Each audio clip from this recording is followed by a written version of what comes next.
পাতা গাছে পাতা নি আর মমতার ভাতার নি।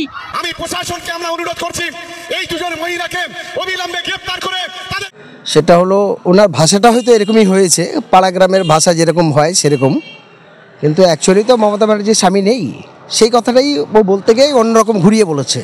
এটা নিয়ে আহামারি কিছু হইচই করার কোনো কারণ নেই এবং সেই নিয়ে অভিযোগ করা বা শওকত মোল্লা কেস করা এরকম কোনো ব্যাপার নয়। কারণ শওকত মোল্লা এমনই একটা মানুষ, যে মানুষ কি বলবো, তার জ্ঞানকর্ম থেকে মিথ্যা ছাড়া সত্য কিছুই জানে না এবং সে শুরু থেকে আজ পর্যন্ত ক্যানিং পূর্বে এবং ভাঙড়ের অসংখ্য মানুষের ঘরবাড়ি ভেঙেছে, অসংখ্য মানুষের নামে মিথ্যা মামলা দিয়েছে। কিন্তু আমি বলতে চাই, এত দরদ উল্লাতের জনপ্রতিনিধি আপনার মাধ্যমে কজন সংখ্যালঘু চাকরি পেয়েছে, কজন সংখ্যালঘু উপকৃত হয়েছে, কটা ক্যান্সার পেশেন্ট আপনার দ্বারাই উপকৃত হয়েছে, কজন অসহায় ছাত্ররা আপনার দ্বারা ইঞ্জিনিয়ার ডাক্তার হতে পেরেছে, সেই তথ্যটা একবার বলবেন। কিন্তু খুনের সংখ্যায় আপনি দেখুন, সন্ত্রাসের সংখ্যায় শওকত মোল্লার সীমাবদ্ধ ছেড়ে গেছে, এই তৃণমূল কংগ্রেস সীমাবদ্ধ ছেড়ে গেছে, যার জন্য সে ভয়তে একটা মাদ্রাসা নির্বাচনে, সামান্য স্কুল নির্বাচনে, অভিভাবক নির্বাচনে করতে দিতে পারে না, পঞ্চায়েত ইলেকশনে তার মনোনয়ন জমা দিতে পারিনি। ফলে সে মানুষের কথা কি বলবে? এরা স্বাধীনতার পতাকা তুলতে গিয়ে জুতো পরে তার উপরে দাঁড়িয়ে গিয়ে পতাকা তুলছে। ফলে দেশ সম্পর্কে, জাত সম্পর্কে, সমাজ সম্পর্কে যার ওয়াকিবহাল নেই, মানে যার জ্ঞান নেই বাংলা কথায়, সে সমাজ নিয়ে আবার কি বলবে? ফলে তার লোভ আছে একটাই, এসে বসে ভাই লুটে পেটে খাই, অর্থ গদি ক্ষমতার জন্য ওরা মানুষকে খুন করতে পারে, মানুষের ঘরবাড়ি ধ্বংস করতে পারে, মানুষের প্রাণ নিতে পারে, এটাই হলো তাদের কাজ। সেই জন্য করে ওদের এখন আর ওই তৃণমূল নেতা বলা যাবে না, এদের তোলামূল নেতা। কারণ তোলামূলের জন্য ওরা অনেক কিছু করতে পারে, এই সাবজেক্ট নিয়ে আর কিছু বলার নেই। হ্যাঁ, শওকত মোল্লা তিনি বলছেন যে ওয়াকাফ আইন যখন পাস হয়েছে সেটা দিল্লিতে পাস হয়েছে, কিন্তু তোমরা এখানে আন্দোলন কেন করছো? শওকত মোল্লা ওয়াকাফ সম্পর্কে তার কোনো জ্ঞানই নেই, ওয়াকাফ সম্পত্তি মানে সে জ্ঞান নেই এবং তাকে মোল্লা বলা যাবে না। শওকত মোল্লা মানে মোল্লার টাইটেল হয় মুসলমানের একটা অংশ, মুসলমানের মধ্যে দিয়ে হয়, কিন্তু ওর মধ্যে কোনো ইমান নেই, হাকিকাত নেই, তাকে আমি মুসলমান হিসেবে দাবি করব? তার কোনো ইমান নেই। ওয়াকাফ মানেটাই কি সে বোঝে না, জানে না।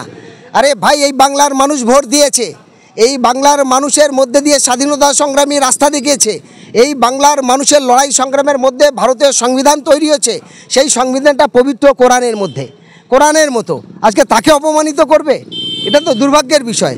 আরও একটা বিষয় আপনাদেরকে বলি, যে এই বাংলার মানুষ ভোট দিয়ে তোমাদের এমএলএ এমপি করে পাঠিয়েছে, আর এই মানুষের গণতান্ত্রিক অধিকার ফিরে পাওয়ার জন্য যখন বাংলায় লড়াই করবে, তখন বলবে দিল্লি যাও। তাহলে তোমাদের যদি ক্ষমতা থেকে, তোমরা বাংলায় এত লড়াই আন্দোলন করার দরকার নেই, এত পোস্টার প্রচার মিছিলের দরকার নেই, তাহলে বাংলায় দিল্লিতে গিয়ে করো। আর ওরা বলছে না কেন? আরেকটি কারণ, তৃণমূলের লোকেরা ৭৬,০০০ একর ওয়াকফ সম্পত্তি দখল করে রেখেছে, যার মধ্যে ফিরোজ হাকিম আছে, যার মধ্যে জাভেদ খান আছে, যার মধ্যে শওকত মোল্লা আছে, যার মধ্যে আপনার সিদ্দিকুল্লাহ চৌধুরী আছে। ৭৬,০০০ একর ওয়াকফ সম্পত্তি তৃণমূলের নেতৃত্বরা দখল করে আছে, যার মধ্যে কয়েকটি গোরস্থান উল্লেখিত, যেমন আনারসা রোড, যেমন আপনার মন্তেশ্বরে আছে, যেমন কুসুমগ্রাম আছে, যেমন দমদম এয়ারপোর্ট ৮ নম্বর গেট আছে। এগুলো সবাই তো মুখস্থ। ফলে ওয়াকফ সম্পত্তি তারা দখল করে রেখেছে বলে ওই হিসাব যদি মুসলমানরা চায় তাহলে উত্তর দিতে পারবে না, কারণ মুসলমানকে ধমকে চমকে ভয় দেখিয়ে তো ভোটের বাক্স আনে, কারণ এই সম্পত্তিটা পুরো খোলা আসলেও হয়ে যাবে। কিন্তু আমরা বলতে চাই, কেন্দ্র সরকার, রাজ্য সরকার, ভারতবর্ষের বিভিন্ন রাজ্যে যে সরকার আছে, তাদের কাছে আমাদের যে বক্তব্য, আজ পর্যন্ত কোনো রাজ্যের বা কোনো কেন্দ্রীয় সরকার তারা বলেনি যে ওয়াকফ সম্পত্তি মোট এতগুলো সম্পত্তি আছে, বছরে এত কোটি টাকা রায়, সেই টাকাগুলো কী কী খাদে কাজে লাগায়।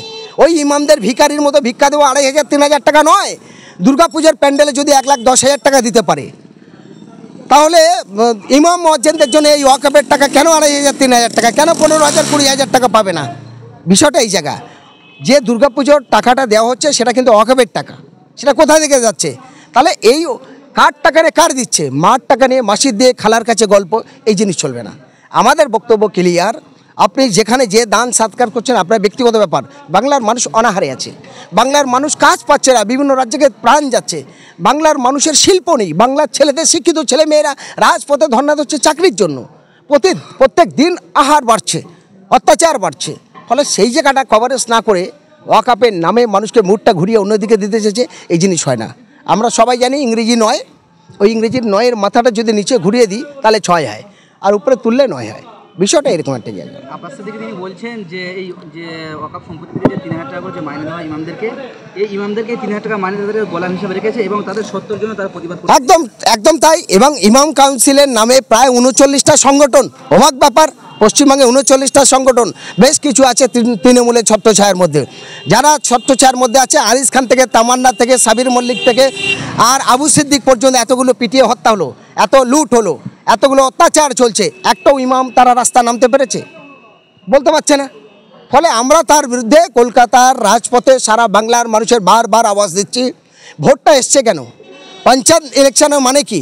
মানে মানুষের গণতান্ত্রিক অধিকার প্রয়োগ করা, মানুষের সুখ দুঃখের বিষয়বস্তুটা তুলে ধরা, অসহায় মানুষকে সাহায্য করা। কিন্তু সেই পঞ্চায়েতের নাম করে হরিলুট চলছে। একটিও গ্রাম পঞ্চায়েত সারা পশ্চিমবঙ্গে বলতে পারবে না যে আমরা এলাকার মানুষের, সাধারণ মানুষের অভিযোগটা শুনে সঠিক ব্যবস্থাপনা করতে পেরেছি। তার মানে এটা করা মানে যে দল ক্ষমতায় যেখানে আছে তারা তাদের পাওয়ার লোটার জন্য, তাদের স্বার্থসিদ্ধি করার জন্য এগুলো করে গেছে। ফলে আমরা এটাকে ধিক্কার জানাই।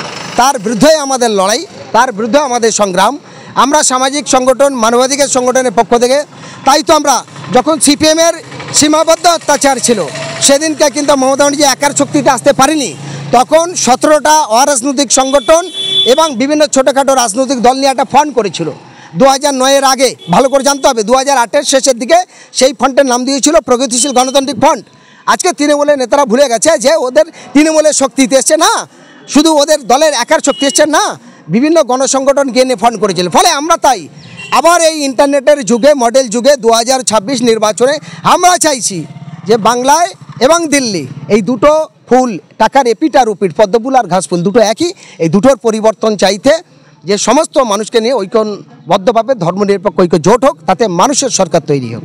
কেন্দ্র সরকার, রাজ্য সরকার, ভারতবর্ষের বিভিন্ন রাজ্যে যে সরকার আছে তাদের কাছে আমাদের যে বক্তব্য, আজ পর্যন্ত কোনো রাজ্যের বা কোনো কেন্দ্রীয় সরকার তারা বলেনি যে ওয়াকফ সম্পত্তি, মোট এতগুলো সম্পত্তি আছে, বছরে এত কোটি টাকা রায়, সেই টাকাগুলো কী কী কাজে লাগায়। ওই ইমামদের ভিখারির মতো ভিক্ষা দেওয়া 2500-3000 টাকা নয়। দুর্গাপূজার প্যান্ডেলে যদি 1,10,000 টাকা দিতে পারে, তাহলে ইমাম মুয়াজ্জিনদের জন্য এই ওয়াকফের টাকা কেন 2,500-3,000 টাকা, কেন 15,000-20,000 টাকা পাবে না? বিষয়টা এই জায়গা যে দুর্গাপুজোর টাকাটা দেওয়া হচ্ছে সেটা কিন্তু ওয়াকফের টাকা, সেটা কোথা থেকে যাচ্ছে? তাহলে এই কার টাকা নিয়ে কার দিচ্ছে? মার টাকা নিয়ে মাসির দিয়ে খালার কাছে গল্প, এই জিনিস চলবে না। আমাদের বক্তব্য ক্লিয়ার। আপনি যেখানে যে দান সৎকার করছেন আপনার ব্যক্তিগত ব্যাপার। বাংলার মানুষ অনাহারে আছে, বাংলার মানুষ কাজ পাচ্ছে না, বিভিন্ন রাজ্যকে প্রাণ যাচ্ছে, বাংলার মানুষের শিল্প নেই, বাংলার ছেলেদের, শিক্ষিত ছেলে মেয়েরা রাজপথে ধর্ণা দিচ্ছে চাকরির জন্য। প্রত্যেক দিন আহার বাড়ছে, অত্যাচার বাড়ছে। ফলে সেই জায়গাটা কভারেজ না করে ওয়াকফের নামে মানুষকে মুডটা ঘুরিয়ে অন্যদিকে দিতে চেয়েছে, এই জিনিস হয় না। আমরা সবাই জানি ইংরেজি নয়, ওই ইংরেজির নয়ের মাথাটা যদি নিচে ঘুরিয়ে দিই তাহলে 6 হয়।